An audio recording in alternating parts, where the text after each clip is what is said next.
All right, and last but not the least, we have one very cool fireside chat over here. We're going to have one person online and one here on the stage. So for the online, we'd like to invite Mr. Henrikas Rapolas Urbonas, co-founder and CEO of Interactio. That's right, I'm pronouncing the right way. Ponas Henrikai, hello, where are you?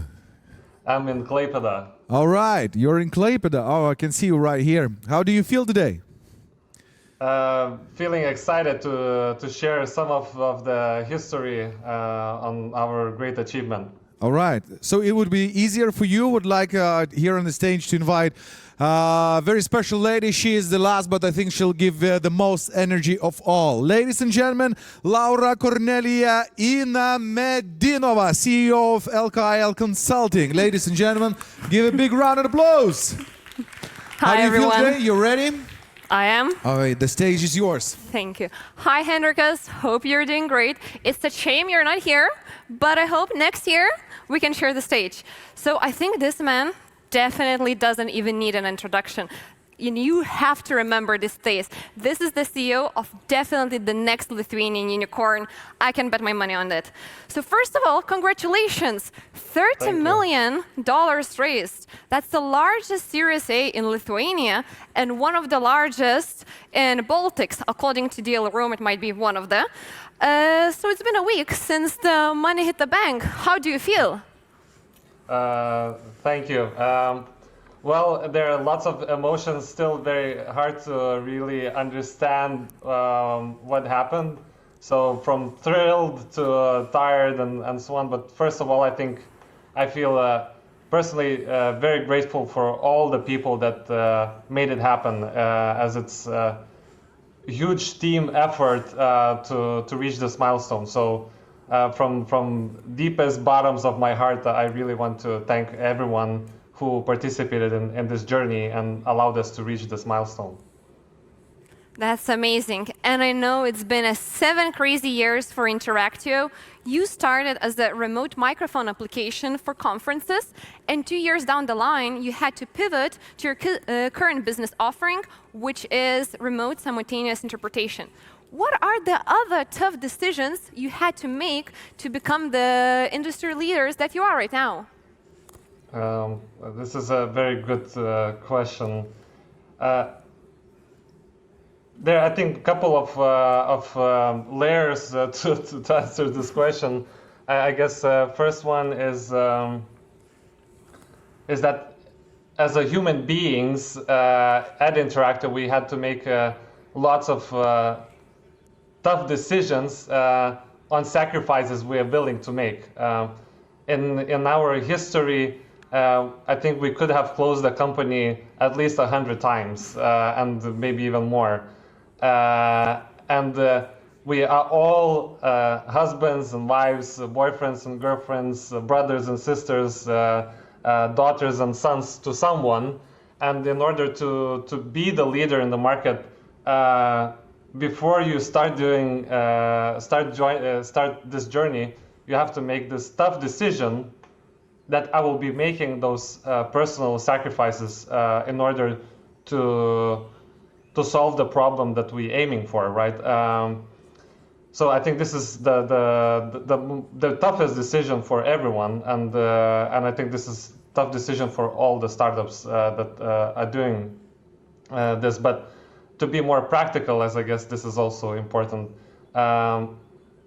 very tough decision 2 years ago was to, as we called it, stay in the game with governmental sector.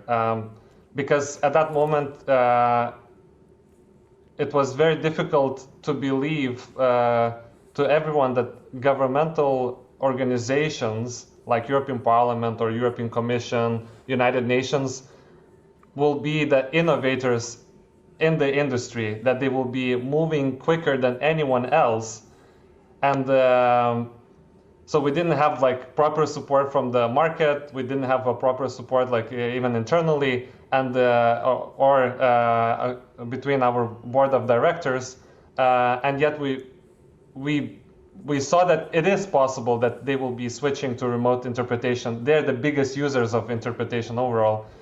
And against all the pressure not to do it, we decided to stay in the game with the governmental sector, not to be the leader, which was very difficult for us because we always were aiming to deliver the best quality. And we chose to be in the top 3 and stay in the game. And then when the pandemic hit, we had to make another tough decision and drop everything that we standed on for those 6 years as a company. We had to stop and really make a huge shift in the product, in the processes, and everything we do. So we had to really, literally in a week's time, we had to make that decision as a team with everyone on board, because developers and the product team had to work 24/7 for more than a month to really make that transition. And believe me, it will be very difficult to repeat, as it's a tough road. Talking about tough decisions, I know a lot of business entrepreneurs, they don't like working with governments. They think institutions are outdated, old school, and it's much better to focus on other businesses. Tell us more about your experience working with institutions and how it actually benefited your business. Now looking back, I think it's a fantastic line, right? Because the margin for error is close to nothing.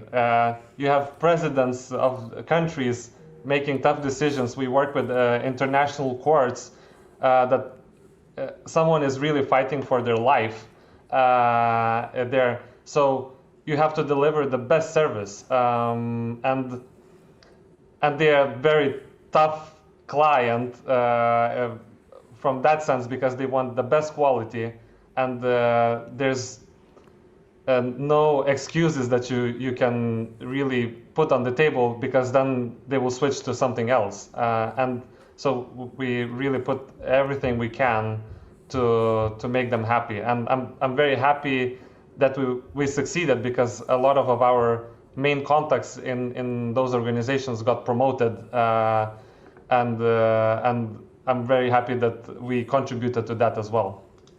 That is an amazing story. And I bet everyone in the audience have the same burning question. You raised 30 million, an insane amount, especially for a Lithuanian startup. How did you do it? I wish I would be able to tell it's overnight success. But first of all, definitely it's 7 years in making to achieve this, because first we had to, in a way, create this market for remote interpretation. We had to build a product and create our proprietary solutions to make it happen overall. So we had to make a lot of proof for investors that this is a big market, and we are the ones that can dominate the market. So talking more about the specifics, I would say that it took nearly a year to kind of prepare for this. But then one of the biggest success was the planning for it. So we decided not to just to start the fundraising as I used to do before. So I would just launch the pitch deck, start calling investors, and then this avalanche of different questions, and you start going by their timelines rather than you controlling the process. This time we really nailed down what we want from the investors. So we really wanted a European investor to be in the group, so it's closer to us and can help us to scale here. We really wanted a US investor for the global scale, and there were other points that we wanted to cover with this round. So we really nailed down the picture of ideal investor profile, selected, filtered those investors by that, and then we also decided not to go to any investors that we don't have like a warm contact in. So we were focusing on them, and I think the good decision was also to have a very quick calls, like 15 minutes throughout the list, just to go through the basics what is happening, and tell them we will start fundraising in a month time, so they can be ready, and we have a time to really prepare all the materials in one place, and then start those conversations. So that was very good. And then what the big lesson for us, that we underappreciated how much involvement we'll need from the team. So once again, I'm so thankful for all the management team to run the business and answer all tough questions during due diligence to make it happen. So it affected the business, and it required a lot of hours from everyone in the team to really to make it happen. So and because we added, I would say 8 Roads is more Series B investor, so this is something we didn't plan for at the beginning, that that it will be even more thorough due diligence than we were preparing for, and we really didn't have proper time to prepare because the business was growing 10 times and more, and you were changing things very often, so it was a huge challenge, but we made it. So I would say total process nearly 1.5 years, but official launch of the fundraising and finish is around 6 months. That is an amazing roller coaster journey. For all these young entrepreneurs and startup founders in the audience who are just thinking about raising maybe Series A, what advice would you give to really accelerate their fundraising journey? Probably a couple of points here. First thing, which I just shared with my friend who is also fundraising at this moment, is really like if I would be able to go back in time and even going down to the seed stages and so on, it's very important to understand that you painting the picture, and it's about your perception on how are you doing and how the market is looking for your product, because you have to be prepared for a lot of no's, and some very hurtful no's. Like with some funds or investors, you click from the beginning and you feel like, oh, I really want to work with them, and it will be amazing. And at the end of the day, will tell you no for reasons, different reasons. And at the beginning of the Interactio journey, that was, I took it personally. I thought, okay, maybe we're not doing as great. Maybe we're not solving that big of a problem, and so on. And then it's very hard to get back to another calls and paint the picture that you're envisioning. So for everyone who's even raising Series A, seed, pre-seed, whatever, be determined, and I can guarantee you that there are so many investors in this planet. Like, you don't even understand how many of them there are. So it's about you to decide that you are doing great thing, great product, great service, that the market is getting ready for your product, and there's plenty of opportunities for you, and it's all about your determination in the process. So this is my first advice. I don't know how much time I have for the second. We still have time, so please. So and the second is really plan the process and try to include more people, especially for those initial connections, because people invest in people. So select the funds investors that you really like, because it's really like a marriage. So I'm so happy that we started with Praktika, with Mantas, with Mindaugas Bružas, who were tough, but at the same time always supportive in what we were doing. And then when Change Ventures and Andris Berzins joined us as well, in all this journey, people around you really help you to form those necessary relationships with investors. And then for them, it's easier to make that decision. And believe me, I don't think we would have like Storm Ventures if Andris wouldn't have that good connection, or Eight Roads, if Donatas and Andris wouldn't have that connection. So it's very very important to plan ahead and really envision like what kind of investor you want, and then look for. And then when you're talking with the people, also like try to feel it personally, because it will be a long commitment for you, so that you really feel the value that they're bringing. I would say those are two very important ones, and everything else is really hard work to make it happen. So to sum things up, if you want to raise a lot of money, you need to be determined. It's all about the numbers. It's a numbers game, and choose your initial investors, angel investors, wisely, as they can be key factors to your success. So the question is, so what's next for Interactio? Well, we are determined to be second unicorn in Lithuania. So it's all about now scaling to the necessary numbers and getting to that status. But overall, for us at Interactio, we are determined to enable every single person in this planet to speak in their preferred language. So right now, we are leaders in the public sector, and we will continue securing this position. So we'll be growing the teams to support this sector. We already have great traction with the corporate clients, and this is a big next step for us as well.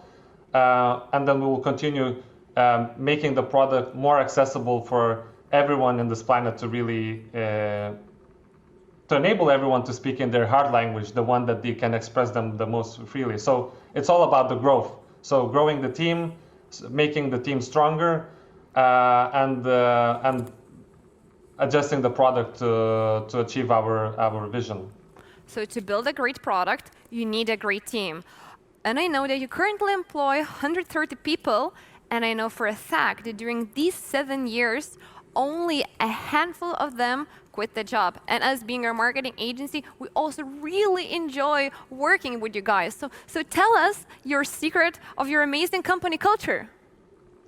I would say that everything starts from the roots of when we talk with the people. So we know that the journey is very difficult, and like I said, you will need to make lots and lots of sacrifices. So you have to find the purpose in what Interactio is doing, so you can really overcome all the obstacles. And there's so many of them. So if you don't have any purpose, your personal purpose is not connected with Interactio one, you can you will leave the company. And the clients will see that you're not supporting them from the bottom of your heart. So I think it all comes from the purpose of what we're doing. I believe that everyone at Interactio believes that we truly making an impact and difference for human beings that are using our products. And I don't believe there are many opportunities left in this planet where you can, when you are so close to the impact you're making. And we have fantastic stories, like some people were saved from suicide because we enabled that language bridge between them and the community they were in. We have saved marriages. We have 7 billion or so euros donated to fight the pandemic over our platform, and so on. So we have, every day we have the most important meetings in this planet happening on Interactio, and every single line of code, every picked up phone call, or solved issue, answered email really makes a difference. So I think every single person in Interactio feels that, and they take it personally and want to contribute to that, and that's why that's why I believe people continue with us, even though it's really not an easy journey. No, you guys have an amazing culture. And I want to go back a little bit when you were talking about your investors. I know some investors, early stage, are even here in the audience listening to you. And I want you to talk more about the relationship between you as a founder and your investor, because I know for a fact some of the young entrepreneurs, they feel scared going to investors. They see them a bit more superior. They don't see them as potential allies, friends, and mentors. How did you build that relationship with your investors? It's a good, very deep question. I believe I personally try to be very frank and open with everyone that is around me, and that's why I think we have great investors that trust me, trust the team at Interactio, because they know that they will get frank answers, and they also know that we're doing the best we can to bring them the best return on investment. So my personal approach is always to be who I am, and so that's one thing. And the second thing, for everyone who's looking for investors, you are the boss in this game, right? Like they are looking where to invest the money and so on. So it's very up to you how you come in there. Of course, you cannot be too proud of yourself and so on. But if you're humble, if you're really passionate of what you're doing, then it will click with any investor, and they want to invest in people, like I mentioned before. Everyone is investing in people, especially at the early stages. That's amazing. And for all young entrepreneurs that are just starting their first venture, what advice would you give to them? What would be that one thing that you could have told and you would like to tell your past self? We're going deep here. Yeah, I'm glad that I visited India multiple times and spent times in mountains. I think here I'm less practical on terms like have your schedule, have your routine, and so on. It's really about your I would say beliefs. So if I can summarize that, I would say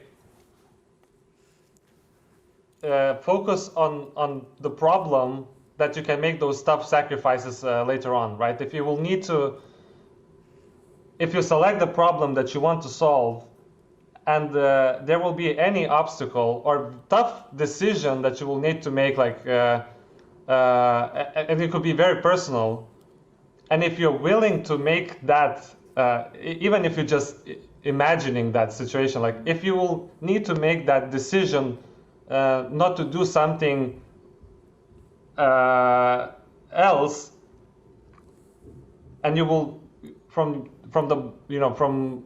inner self, you connected with the problem, you will make that sacrifice and will solve the problem. And I believe any successful startup that I know and I spoke with, all those people will do everything to solve that problem, and they truly deeply care to solve it. So if you don't have it, just don't do the startup. Like, it will be just painful experience and lots of hurt because you will do some sacrifices, but at some point you will be like, why I did that and why I needed to continue. So really look for that problem that you want to solve.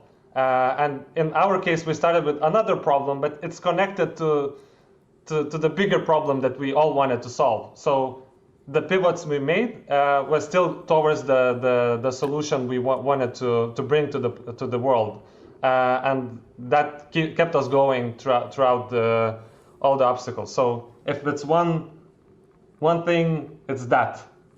Well, I hope people in the audience are making notes. And as we still have a minute and a half left, you've been in the industry for basically 7 years, close to most probably even 10, and you saw how it changed, how it evolved. How do you think Lithuanian startup ecosystem will look 5 years from now? I think looking back, and today it's already a huge difference. Like, we have plenty of money to be invested. We have great success stories around us. So there's lots of soft infrastructure that everyone can use. Lithuania is already known in the world as a great place, and great people and specialists are here. So I truly believe that in 5 years we'll have way more than one unicorn. We will have a very strong brand globally, that Lithuanian startups are really kicking ass to anyone in this world. So and we already see a massive difference from 5 years to now. And now with all that infrastructure that is available, this acceleration will be much stronger. Thank you very much. And I think Henrikas deserves a big round of applause. Thank you, everyone. Thank you.